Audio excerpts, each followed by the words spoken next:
Welcome to the Alain Elkann interviews, an unprecedented window into the minds of some of the most well-known and respected figures of the last 25 years.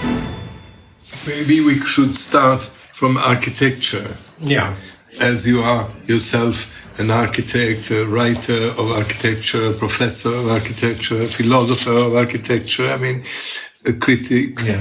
Who are the geniuses in architecture? Well, as I said, I think Corbusier was certainly a genius. He was certainly outstanding in the way that neither Gropius nor Mies van der Rohe were. Why was he a genius? Why was he a genius? Because he really put architecture on a new basis. It was the end of traditional architecture, which you might say was represented by Peter Behrens, for whom Corbusier briefly worked. But Behrens had died by 1930, and he did a disservice to humanity because Hitler applied for a job with him, and he wouldn't have him. Was he Jewish? No, he wasn't at all Jewish. Though his main employer, AEG, was owned by a Jewish family. That's why Hitler became an anti-Semite? No, this is in a way accidental. It's a very bad thing, because if he had accepted Hitler, maybe nothing would have happened, right? Maybe. So he did a disservice to humanity, in a sense. But you say Le Corbusier is a genius because he changed. He changed the way architecture was seen. Not all his buildings are perfect, and some of them let in water, and others are really very uncomfortable. But the fact is that they changed the way architecture is seen. In what sense? I think the way he treated proportion was almost unique. And the relationship between wall and window has never been the same since him.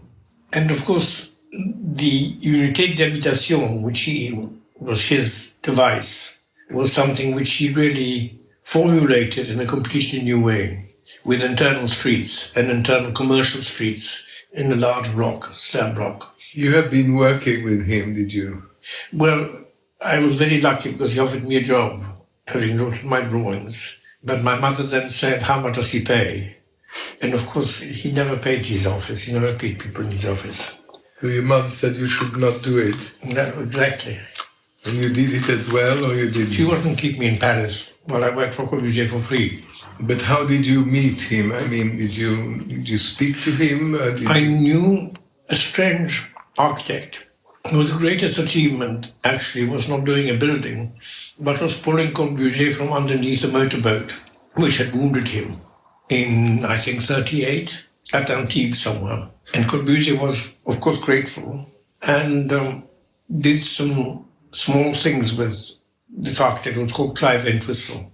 And I helped Entwistle on something else. And so, in gratitude, he took me to meet Corbusier. Are you in London or in Paris? In London. After the war? After the war. How old were you? I must have been 21, 22. So you were not yet an architect? I wasn't, no, I was still a student. And I took a bunch of drawings, and Corbu looked at them, and he said, vous savez, j'ai des Sud-Américains qui attendent de travailler chez moi, mais ils ne savent pas dessiner. Vous savez dessiner, vous pouvez venir tout de suite. So, how was he? What kind of man he was? He was brusque.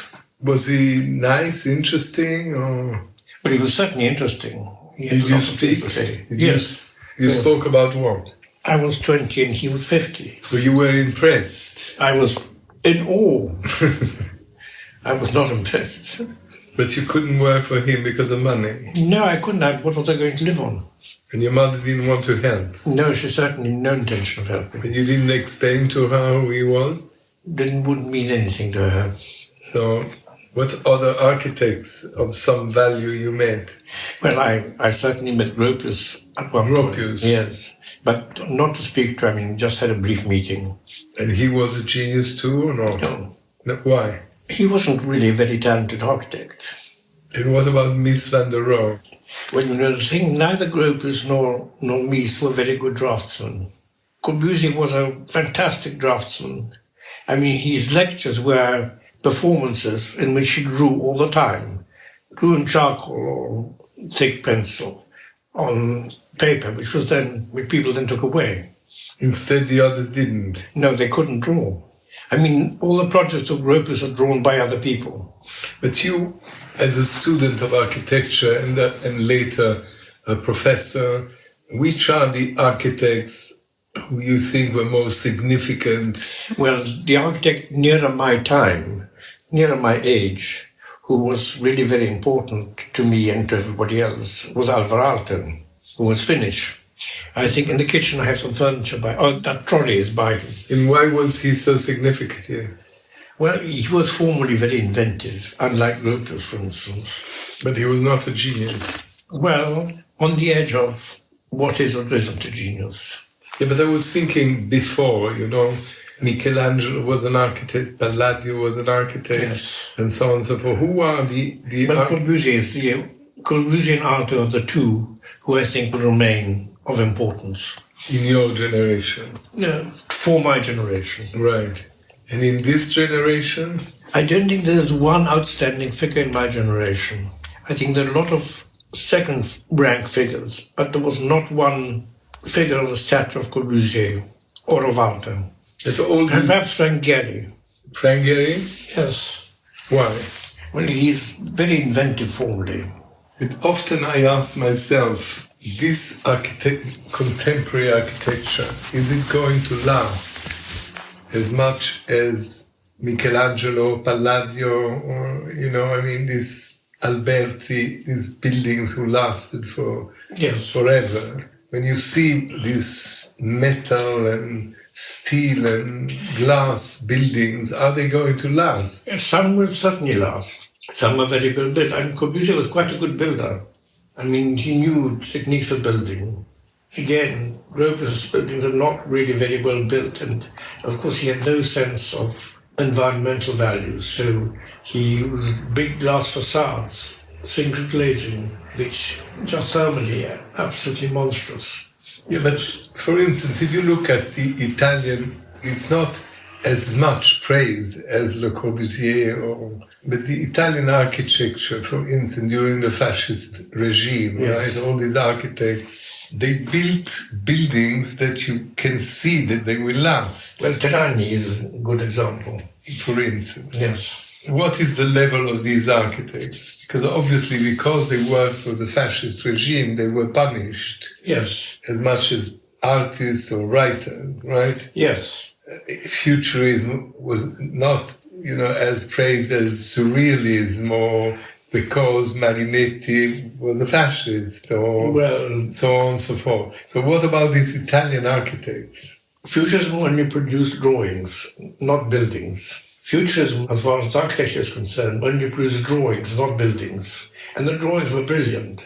Very good. Wonderful drawings. Antonio Sant'Elia. Sant'Elia? Mm-hmm. Who also wrote the Futurist Architecture Manifesto. And Sant'Elia will last as... Sant'Elia will not last because he was killed very young. He was killed in 1914 or 15. And what about architects like Gio Ponti or like Terrani or like... Well, Gio Ponti said to me once that the great architect of his generation is Corbusier, and he didn't want me to contradict him. But was Gio Ponti an interesting architect? He was an absolutely fascinating figure. Firstly, he was very simpatico, which Corbusier wasn't. And secondly, he was an enormously prolific designer in very many fields, not just architecture. He designed furniture, he designed theatre sets, and all sorts of other things. So he was prolific in very many ways. He wasn't revolutionary in any way. I mean, they were all slightly derivative, but he was also a friend of painters, and I personally owe him a great deal.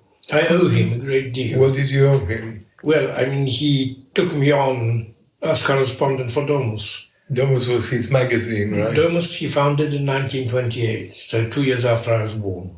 And when you were his correspondent? I was the London correspondent for many years. And you went to Milano a lot? I went to Milan a lot, and they paid me in cash. So your mother was pleased? Well, and by that time, my mother was in New York and didn't affect her.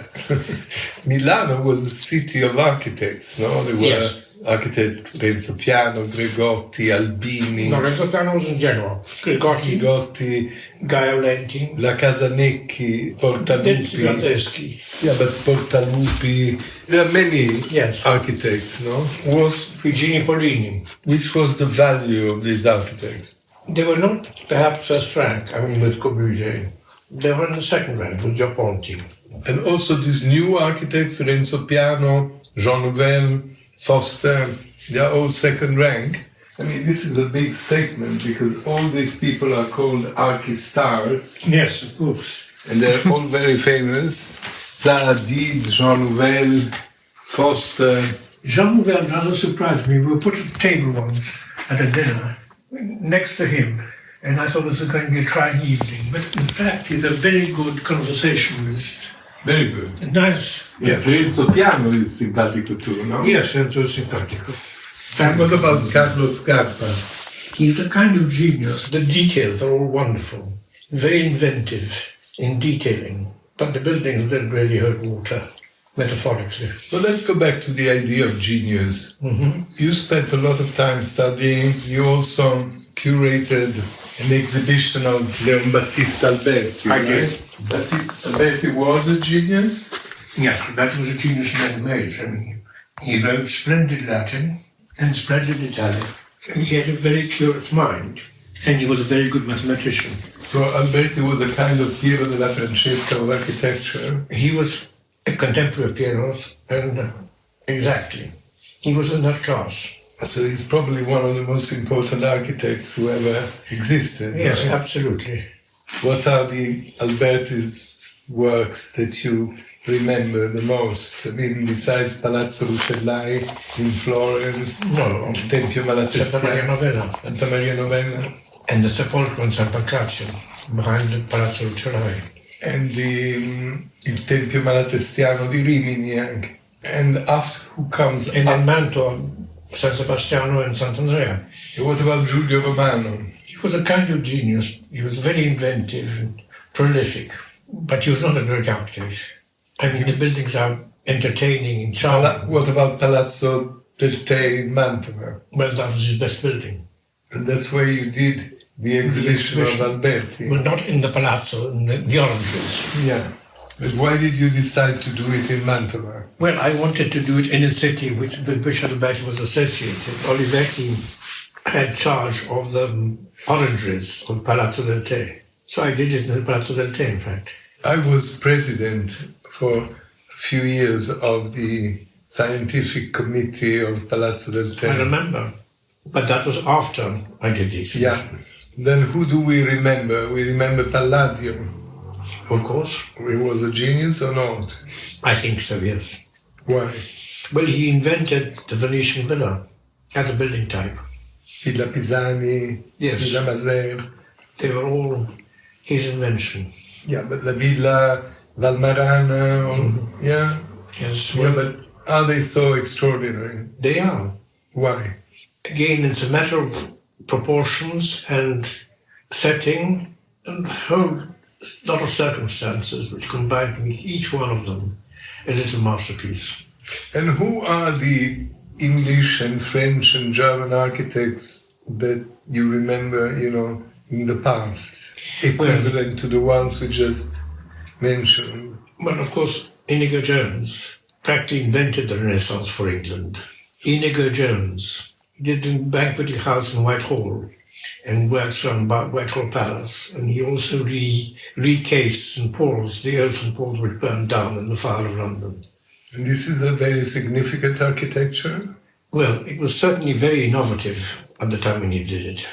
Why did the English people in the mansions in the country, they imitated so much Palladian architecture? Well, because for England, Venice was a kind of ideal. Venice? It was the first country where England had a paid ambassador. Venice? Mm-hmm. He was a Henry Wotton, a man of considerable learning. And the trouble was that when he retired from his ambassadorship, the government owed him £5,000, which was a lot of money then. So the cash wasn't available, so they had to find him a job very quickly. And the job that was going was the provostship of Eton. Was made by him. Well, he was a candidate for that against Francis Bacon. Whereas Francis Bacon had written several books, Wotton had written nothing. He'd been an ambassador. So he was made to write a book quickly. So overnight he wrote a book called The Elements of Architecture. Overnight? And how was the book? It's still in print, and still various editions of it still going. You ever wrote a book in one night? No, I've never written a book in one night. And who are the French architects? Well, the number of Blondels. I think François Blondel, the older one, was the best. But there was Duchasseau. There were a lot of architects in the 18th and 19th century, Percier and Fontaine, who worked for Napoleon, Viollet-le-Duc, who restored Notre Dame and various other churches. Viollet-le-Duc. What about before? I mean, who built Versailles and all that? Lebrun? Well, there were lots of French architects, like Duchasseau as well, around the 16th century. That's when French architecture becomes independent and, as it were, signed, like Italian architecture was. Before that, there were, of course, master masons. But there were no cathedrals. Well, it's not a fixed term. They were certainly architects in the sense that they designed the buildings which they built. But they were not engineers. No, they were master masons. Dr. Latomoro was one title which one of them used. And people like Michelangelo or Alberti, they were what? Artists. Michelangelo called himself stonemason. Stonemason? Yes. Do you think he was a great architect? Of course. And that is not in doubt. And what about other countries? What about Germany or Russia or other European countries, Spain? I mean, there are some... Germany didn't introduce a great architect until the 18th century. Not before the 18th century? Not really, not a major architect. Not even Spain? Oh, Spain, yes. And when is architecture becoming so important in the United States? You know, suddenly we have the feeling that America developed more architecture because it's a new country, they have more space. I mean, are these architects like Louis Kahn or like... Louis Kahn is practically contemporary of mine. I succeeded to his chair at the University of Pennsylvania. You did? Yes, I mean, he was Philadelphia. He was born in Philadelphia, which is why the University of Pennsylvania had the advantage of having him as a teacher. He made the University of Pennsylvania the most important architectural school in the country, pretty well. You took his place? I took his place. But you were much younger, right? No, I was much younger. And he was a genius? On the edge. And Frank Lloyd Wright was a great architect? Yes, Frank Lloyd Wright was a genius. He was a genius? Yes, I think so. Why? He was very antipatical. Simpatico? Antipatical. Frank Lloyd Wright? Yes. You met him? I only met him once, but I mean, not to speak of. So who are the great American architects?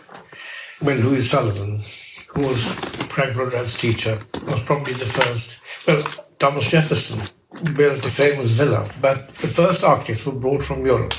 You mean the ones who did Monticello? That was Jefferson. It's not a great building, but it's quite a pleasant one. Do you like American architecture? I don't recognize the category American architecture. I mean, what the architecture of America after the Great Fire of Chicago was different from what went before. What is the American architecture? I mean, for instance, who did Rockefeller Center in New York? Well, it was a group of architects, actually. It wasn't attributable to one architect, like the United Nations building. It was not one architect? Well, I mean, Corbusier was one of the people on the committee who I think was dominant in the committee. But in fact, the American architect took it over and redid Corbusier's project. It is a very interesting building. Well, it's the seat of world government, so that makes it interesting in itself. Yeah, but I mean, as a building... Not particularly, no. I mean, it's derivative. Which are the buildings that are most impressive for you? I mean... In America? Yeah. Well, I suppose it was some of Wright's buildings. What about the skyscrapers in New York? I mean, the Chrysler, the Empire State, I mean, all these buildings, or the Flatiron, or... Well, the letter of Henry James's, when he arrives for the first time after long absence from New York, he arrives in New York, and he looks at the skyline, he says, "It may not speak to me about art, but it certainly speaks to me about commerce." You mean that the architecture is made for commerce? Yes, of course. What about the Chrysler building? Well, of course that's made for commerce. Commerce? Yes. Why? Well, you know the competition for the tallest building in the world. And they had a mast. When the Empire State was finished, they raised the mast and it was just a few feet higher than the Empire State. I mean, it's all about that. And what about bridges? Are you interested in bridges? Well, of course. These amazing bridges that are, you know, in America or in Asia or in other places, in Japan. Well, of course. Is it a completely other kind of architecture? Well, you can't inhabit a bridge. Well, you can. Obviously, there are inhabitable bridges. Yeah. But most bridges are not. Is it Ponte Vecchio in Florence? Exactly. And London Bridge. And London Bridge. Oh, London Bridge was inhabited. You never thought about building a bridge? Well, nobody's asked me to design one. Because if I think of America, you come very much to my mind, or even Vancouver, or in Canada. There's no particularly impressive bridge in Vancouver, is there? I think not. No. I mean, Vancouver is a seaside development. There is the famous Golden Gate in San Francisco. Yes. Well, that is an impressive bridge. Then there is the Verrazzano Bridge, the Brooklyn Bridge, the Triangle Bridge, all these bridges, the Washington Bridge, this concept of the bridge. In Portugal, there is a big bridge in Lisbon. Yeah, well, there's one in Porto, famous one by Gustav Eiffel. But let's go back for a second. You know, we were talking about the genius. We may explore a few architects. So what is a genius? So many people have tried to define it that for me to add one... Does it exist? In architecture or at all? At all? Well, it depends when you want to draw the line. You know, the line round genius is an arbitrary line which you can draw any number of places. How many writers would you Why do we have the need to define a genius? We need to define every word that we use. Yeah, it's very difficult. It's who started me on this business of defining a genius. Yeah, because I am interested. You told me that Freud was not a genius. He said he was not a good writer. Freud was a very good writer. So I didn't understand anything. He's a genius and a writer. He was a great writer of German prose. But it's difficult to know because... Unlike Jung was not a wonderful writer. I mean, he wrote a lot and it's interesting, but his prose is not as brilliant as Freud's. You know, I mean, there are several absolute geniuses in languages, you know. We think of Dante, we think of Shakespeare, think of Goethe, maybe Montaigne, I don't know. But these are the people we have been perceived as geniuses, like Einstein is considered a genius in science. Yes. Or like Michelangelo and Leonardo are considered geniuses. Yes, but you can be an idiot in life. Oh, yes, absolutely. And there can be a little gardener who's planting a tree or doing a new kind of rose who is in his way a genius. Yes. You know? Or the chef who is inventing a sauce. Yeah. You know, what was he called? The great chef who worked for everybody in the break of the 18th and 19th century. Escoffier? No, before that. Escoffier. Escoffier was mid-19th century. Vatel? No, Vatel was earlier, between them. Who was the chef? French? Yes. Nevertheless, if you had to define a genius, he said there are three great arts: poetry, painting, and ornamental pastry cooking. And who is the genius in patisserie? Who told you that? I read it. Not Brillat Savarin, for Brillat Savarin. What about music? What about it? You didn't mention it. No, but there's Bach and Beethoven, there's three Bs. Bach, Beethoven, and Brahms. What about Mozart and there's Mozart and Haydn. There are a number of people who qualify as geniuses. But you agree with that? Well, there's nothing to agree or disagree about. I mean, you draw the line where you want it. Yeah, but in your long experience, don't you have the feeling that genius is not a lifelong state? You have moments of genius as much as you have moments of happiness. Yes. So, absolutely. You know, that suddenly you write a sonata or a poem, you know, or a novel, whatever, or you draw a building, but then you may not repeat it. You know, Of course. Paul Valéry, Yes. the poet, Yes. he asked to Einstein, he said, I have a notebook in my pocket so that whenever I have an idea, I write the idea down. Do you also do that? And Einstein said, I only had one idea, so I don't need to have a notebook, right? Yes. So, I mean, I noticed that many people have been geniuses very young. I think of Alberto Moravia. He finishes Gli Indifferenti, The Time of Indifference, age 19, right? So to write as a child a book like that in the middle of fascist regime is quite unusual, right? Yes, it And is. exceptional. But then, when we were in Canada, maybe 60 years after that, people kept on asking him, how did you write Gli Indifferenti? And he had written 49 other books in between, you know? So he probably was never able in his entire life to repeat the genius.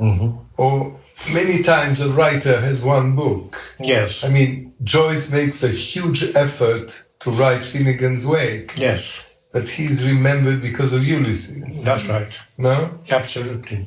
It's also a damnation, in a way. You Yes, know, of course. in that moment you write a great thing and then genius goes. Well, it goes into this curious... I'm in several minds about Finnegan's Wake. It's an impossible book. I mean, people have read all the way through it, but it's a labor. Right? It has brilliant ideas in it. Have you heard Joyce reading a passage from it? There's a record of him. No, I didn't. But I know some episodes around it. I read the letters that Joyce wrote to Italo Svevo and late, you know, about asking permission to use the name Livia in the book Finnegan's Wake. Yes.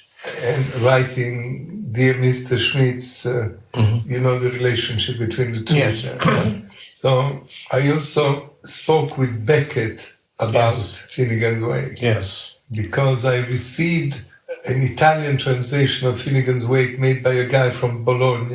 Yes. And I was vacationing in Courmayeur in the summer with my children, desperate about being there, you know, Courmayeur under the White Mountain. Yes. And suddenly I see a couple walking in front of me, two old, at the time I thought old people, a lady and a gentleman. I looked at them and I thought, my God, this guy, I know who he is, you know, who is this guy? So I followed them. They went into the hotel and then they took the lift and I asked the concierge, I said, who's this gentleman who just came? He said, he's a client, Mr. Beckett, you know, he's our client, an old-time client. So I thought, you know, this guy in Courmayeur, you know, what is he doing here, you know? So I asked to have a table next to his in the restaurant. Yeah. And he was drinking red wine, a bottle of red wine, and his wife was drinking white wine. And, you know, you're in front of Beckett, you can imagine, you know, whatever. And the discussion was about the washing machine of the niece, of his wife's niece, if she had to change it or keep it or repair it. Well, very important matter, I see that. And so I was listening to this conversation. And then as I just got this Finnegan's Wake book, we started talking after a while. And I said, you know, look at this. He said, what do you think about this? And I remember clearly that his wife was jealous. And she said, okay, Sam, on va se coucher. We're going to bed. And he disappeared. And then I met him again in Rue Guimet, you know, nearby the Luxembourg and Place Saint-Sulpice, walking. And I said, you remember me? And he said, no. And I said, you know, we met in Courmayeur. Ah, yes. But I didn't have a real opinion about Finnegan's Wake. Well, you know, he and Joyce did some exercises in kind of Finnegan's Wake talk, which were published in a book called Art Examination of His Fictification. I can't remember the full title. And it's a short book published by Faber. Why are you so interested in Joyce? Because I do think Ulysses is the work of genius. You think it's a work of genius? Yes. Why? I think it completely bouleversed English prose. That's possible, but Ezra Pound who helped Joyce in writing. Ezra Pound was a very, very good editor. Nevertheless, he wrote a piece of criticism afterwards when the book was published in French, where he says that after all, Ulysses is just a consequence of Flaubert and everything is already said in Vivare Pécuchet. Well, you could say that about any book, that it's just a consequence of what went before. It's what you do with it that matters. The point is that we remember Ulysses, but we don't remember so much Vivare Pécuchet because we remember Madame Bovary. Yes, I remember Vivare Pécuchet. I think it's a wonderful book. But why do you really like Ulysses? Because of the internal dialogue? Because it makes an epic out of the commonplace. Like Caravaggio? Well, if you like, yes. Do you like Caravaggio? I said yet I admire Caravaggio. I don't think I like him. Which are your favorite painters? I think Piero is one of them. Piero? Mm-hmm. He's not in the first rank, perhaps, but I think I do admire Fra Angelico because of the concentration. Do you refer to Italian paintings? Well, that's my world, Italian painting. And is Italy your world? Well, in a way, yes. It's an adopted world, but it is mine. Even England is an adopted world. Yes. But when you arrived in Italy for the first time after the war, where did you go first? I did a trip around Italy. What did you feel when you arrived in Italy? Enormous curiosity. I mean, I was in my early 20s. I was just out of my teens. I would have been in 46, I was 20. So in 47, I was 21, 22. It was a new world for me. What was your impression of Rome? Or did you see Venice before? Amazement. Did you see Rome before Venice? Or? I saw Rome before Venice. And? In Rome, I had an introduction to somebody in the Ministry of Education.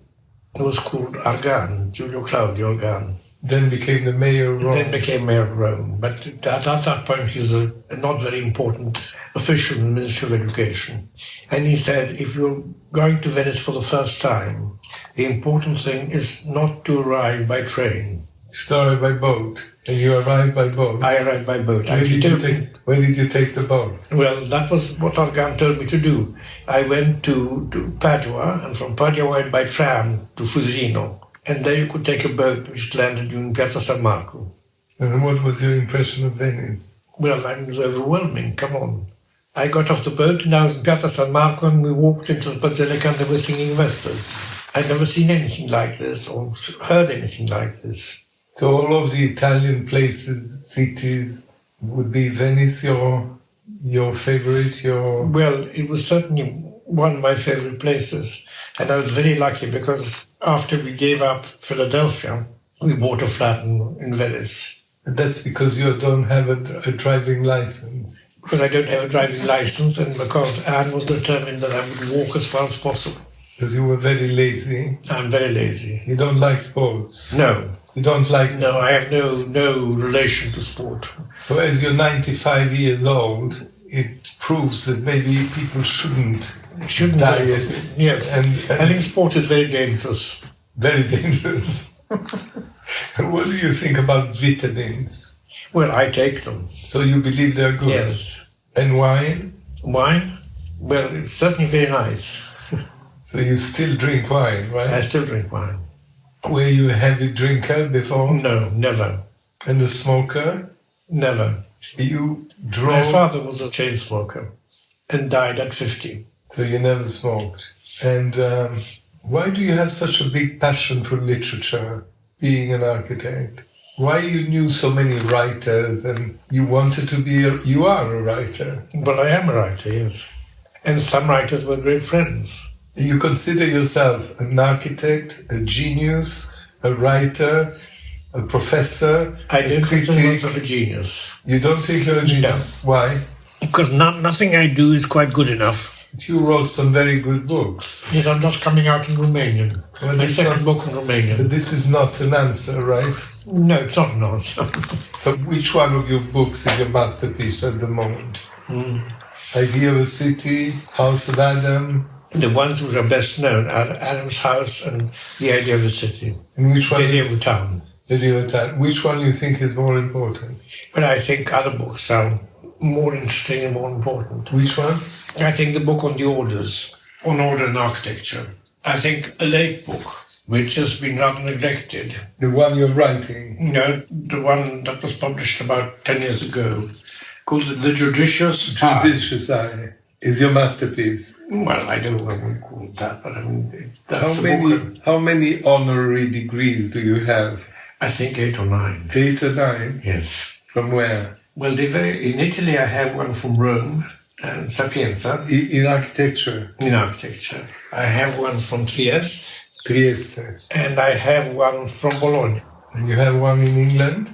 In England I have one from Bath and one from Edinburgh, in Britain. Excuse me, we are now doing 5, and then? Well, I have one in Argentina, 6. from Cordova, and I have one in Canada. 7. Toronto, not Montreal. I didn't have one in the States, no one in France. Tell me something before I leave you. Why are the architects so impressed by you? You know, when I was in Rome, someone called me and said, you know, I can't believe you interviewed Joseph Rykwert and David Adjaye. If you ever could interview me, it would be such an honor to be next to Joseph. So what makes you so... Well, David Adjaye was very Why important. are you so influential in the life of architects? You expect me to answer those questions? Yes. I have no idea, my dear. You know, a moment ago I met Frank Gehry Yes. in Arles, in France, where Yes. he built his last building, Luma. Yeah. And I asked him, do you know Joseph Rykwert? And he said, of course. You know, and from being indifferent to me, he became passionate with me and talking about you. So you might have a special prestige among architects, but you don't know why? I have no idea why. Because you give such tough judgments, maybe, right? Yes. Maybe I admire so very few of them. And therefore they feel... Well, I certainly don't admire myself. You don't? No. I think of myself as superficial and ignorant. You think you're superficial, you know? Why are you superficial? Why am I superficial? I just haven't read enough. But you lived a very long life. I'm living a long life. So what is your secret, if you have one? Good heredity. Good heredity. Heredity on my mother's side. She died what age? In her late 80s. Young. Yes. What kept you so alive? The passion for your work, women, music, friendship? I think all those things that you mentioned. And are you very curious? I am very curious. Curious about what? I'm curious about everything, about people, chiefly about people. So you're a social bird? Yeah, absolutely. And you like to be a teacher? I certainly enjoyed it. You did? Yes. What were you teaching? I was teaching architecture and theory of architecture and history of architecture. Still have? I was offered the chair of history of art at the University of Essex, which was a new university then. And I took it on condition that I could run an MA course in history and theory of architecture, a postgraduate course. And the undergraduate was history of art, postgraduate was history and theory of architecture. And then we advertised it, and 1 or 2 people applied. And I didn't think very much of it. I mean, it was something that I had thought up with a friend. I didn't attach great importance to it. But one day the Vice-Chancellor summoned me. It was 68, so it was always trouble. I assumed it was trouble. He said, what have the RIBA got against you? The RIBA is the Royal Institute of British Architects. I said, I didn't even think they knew I existed. Oh yes, they know you exist and they know you want to start a program in history and theory of architecture. And I said, what's that to them? He said they were very worried about it and told me to stop it. So I said, what did you say to them? I told them the professors of this university teach what they think. It's best and it's none of my business. And? So he didn't stop it. It was the first program in history and theory of architecture. Anywhere. In Essex? And was Robert Hughes one of your students? No, he's one of the teachers of the course. Of the teachers? It was very difficult working with him because he would either call my secretary and say, very sorry, got very pissed last night, can't make it. Or he would... Drank too much. Or he would come up and do a seminar on Goya and bring his own Goya engravings. I mean, he bought the real engravings. So there was no halfway with Bob Hughes. He was a Falstaff. Yes. He almost died in my house in Rome. In Rome? Yeah, Why? stayed for a month.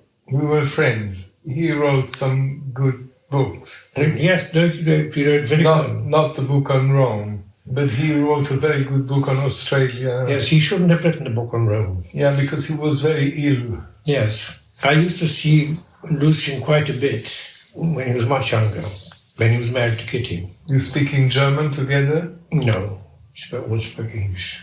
You liked him? I liked Kitty very much. She then married a Cambridge economist, I can't remember his name. You knew also Francis Bacon? I met Bacon, I didn't know him. Was he interesting? As a person, he was very curious. But you were a very good friend of Italo Calvino, no? Yes, Italo was a good friend. He was my editor at Einaudi. Alain Elkann interviews.